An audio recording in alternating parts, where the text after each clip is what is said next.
хоёр найз нь өнөөдөр та бүхэндээ цахим сургуулийн талаар жаахан мэдээлэл өгье гэж бодлоо. Мику, сурагчид маань ер нь цахимаар хичээл сууж байсан билүү? Сурч байсан штеп. Яагаад дэлхийд даяар тархсан COVID-19 өвчний үед бүх хичээл цахимаар зохион байгуулагдаж, тэрний ачаар хичээл сургалтыг хоцрогдолгүй багш ангийнхантайгаа байнгын холбоотой байж чадсан да.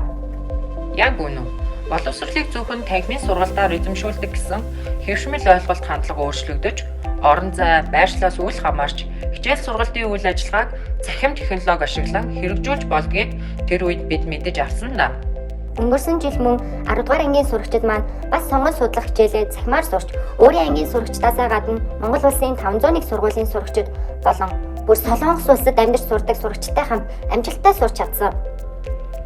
Яг энэ талаар бид бодоод үзсэн чинь 483 сургуулийн 15176 сурагч танхимаар суралцсан бол 640 хүүхдийн багт амжтай 33 сургуулийн 1942 багшийн хэрэгцээ гарч ирэх байсан байна лээ шүү дээ. Хөөх тийм үү. Тэгэхэд өнгөрсөн хичээлийн жил Монгол улсын өнцөг булангүрээс 158 багш хичээл зааж сонгон судлах хөтөлбөрийг амжилттай хэрэгжүүлж чадсан шүү. Үүгээрээ анги танхим багш боловсон хүчний нөөцийн олон асуудлыг шийдэж чадсан гэж боддог.